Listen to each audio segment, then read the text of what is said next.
And once again, she's doing that thing where she's having a conversation, but she's also having a conversation in her mind. So she's saying, of course, I'll talk to her. In her mind, she's saying, of course, I'll talk to her, you foolish, nosy bitch, basically. Okay, so she's tucked into bed. Yeah, she has a dream, and there's only wine and bananas in the cart, and she gets mad and punches her mom, who turns into an old woman who doesn't recognize her. And then Rosie's actually woken out of this dream by footsteps, and she desperately hopes it's not a murderer. But then the murderer stops to use the bathroom, and she figures, like, if it was a murderer, probably the murderer wouldn't stop and use the bathroom. So, I would hope not. and it's Shannon's dad who's coming in a bathrobe, and Rosie aches for a father. And she kind of knows he kisses Shannon, and Rosie wants him to kiss her too. And then she kind of says hello, and it's kind of this interesting moment, like Sharon's father is angry at first, and then he realizes that she's there. And he says hello, and he tucks her in, and she's so content because he tucked her in. But yeah, he has kind of this weird reaction of like, which is kind of interesting. So what's your overall, like, this whole section seems a little bit like, before, like, compared to the last ones, like, you know what I mean? Like, so the cliffhanger is also like he walked into the room with the bathrobe. Maybe he didn't know Rosie was there, but it seems a little bit inappropriate to me. But I mean, I don't know. I mean, I think it's interesting because the family unit is split up, right? Elizabeth, Ray, and Rosie are not together. And so that's kind of off. Yeah, Rosie, I think, is just having complicated relationship with her friendship with another. And the problem is that because, like, Sharon's another, but that means that Sharon's experience is different from hers, right? Which is tough, because then it means that you either, in her mind, have more or have less. Well, and that's interesting because it kind of seems to be like Elizabeth and the townspeople. And do you see any parallels between the relationship with the two adult women and the relationship with the two younger women, you know? I think it's really interesting. I think we're gonna see more of that. I think that Sharon is a more complete whole person than he is. Okay. I would probably want, if we're gonna look at the true, like, thread of character and, like, maturity for their developmental stage, Sharon is miles ahead. I think. Of Rosie? Of Ray. Like, Ray, you know what I'm saying? Like, Rosie's pissing you off, and Elizabeth is really pissing me off more. Well, I mean, yeah. Let's see what happens. Let's see if I can be one to Rosie's side. At the very end of last chapter, this is actually a cliffhanger that I didn't tell you about. They're shocked and surprised by a man's voice once they hit Pretty Boy Meadow. Oh, okay. And then the next chapter, Ray's like all panicked and like, statistically, when you hear a man's voice from out of nowhere, you're most likely to be shot, raped, or killed. And then we realized it's, the man has a companion, and they've invited the two men over to join, after they had finished the rum. Basically, they invited them over for a nice cocktail by their campfire. And they're just kind of sitting around kind of drunk, and Lank is tall and fat and talkative, and James is short and thin. And both Elizabeth and James are, first-time backpackers. And there's a lot of this kind of humorous tension of, the Ray and Lank are, the backpackers who are taking their friends out, and the ones that don't want to be out.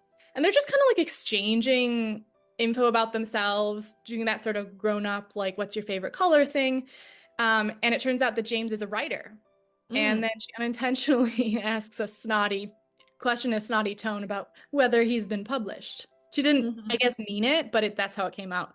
And he takes it in stride. So they talk about his job as a waiter and the novel he's trying to write. And after that night, the women agree that they enjoyed meeting the guys. And Ray wonders why they don't meet guys like that elsewhere. And I don't know, it's just this kind of like, why can't we meet guys like that more? Which is kind of funny. Like, you see a guy sometimes, you see anything that's scarce, you're like, why don't we have more? That's the first question. Then you can enjoy the thing that's scarce. And Elizabeth says that she likes James, but she wasn't attracted to him. And I don't know, Ray kind of pushes back on that. Yeah, they have a really interesting interaction of, two women and two men, and you see how each one handles situations with someone of the opposite sex. But Elizabeth is still just like, oh, it was a twist of fate. But then as she's falling asleep, she imagines James. She once again imagines herself into the future. She imagines James coming to Bayview looking for her. How sexy and how cool she'd be when he calls. And she tells herself that she would eat him alive. So again, she doesn't want it, but she's gonna imagine it because she's so cool, you know? So that's the first kind of bits and pieces with these two new characters. Do you like James?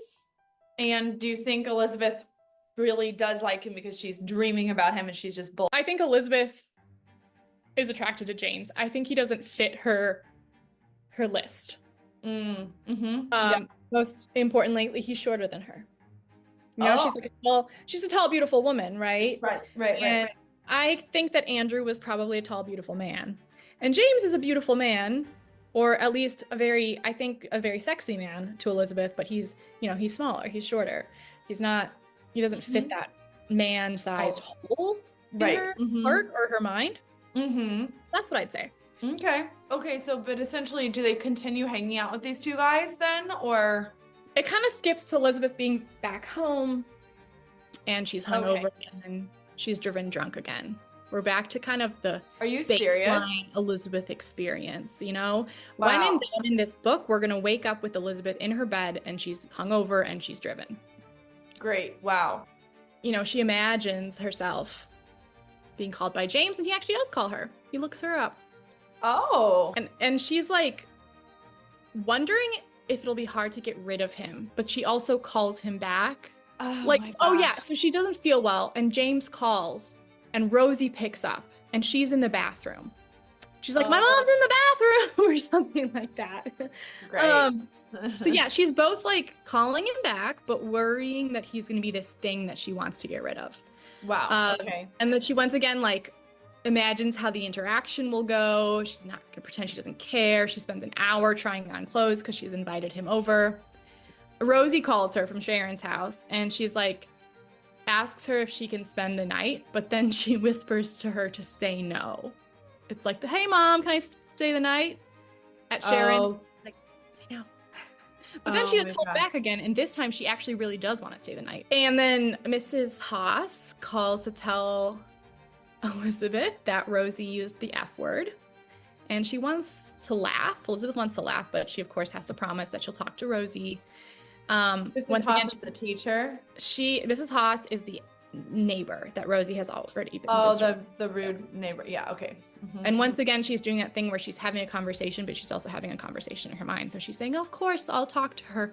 In her mind, she's saying, of course, I'll talk to her, you foolish, nosy bitch, basically. And it's 6 o'clock, and Elizabeth's nervous because James is going to come over, and, you know, heart's pounding, and you know, she's all dressed up, and the doorbell rings, and she makes the doorbell. She makes James ring again. She makes James wait. Why is she even meeting us? Like, is she just that full of herself? I'm sorry, but okay. All right. Yeah. Okay. I mean, I think that it's like, right, she's attracted to him and she's interested in him. Yeah. But she doesn't like that she likes him, which I think but she's not being kind to him by leading him on if she's really not going to be with him, you know? Well, that's what she tells herself. She tells herself she's going to be with him? She tells herself she's probably not going to be with him, but we don't know that yet. Yeah, but why is she leading him on if she's probably not going to be with him? That's an interesting question. I mean, I think that you will really like chapter 11. All right, let's. But one thing I will say is that I don't think that James satisfies any of her ego. You know what I'm saying? So if we imagine somebody that might add to Elizabeth's sense of herself, James doesn't. In fact, he's kind of a conflict against it, right? Because Elizabeth is Elizabeth, and then he's this man who's interesting but ultimately smaller than she would wish. Right. And that's how it ends. It ends with him ringing the doorbell and her making him ring. And that's chapter 10? And that's chapter 10. So, okay. Well, I definitely want to keep going on then. Oh, I definitely let people ring the doorbell twice. Sorry to anybody that comes to my house. Okay. But if you were like single and a guy was coming over, I think I might too. I would let it burn. I'm like judging Elizabeth. I would let it like, ring twice.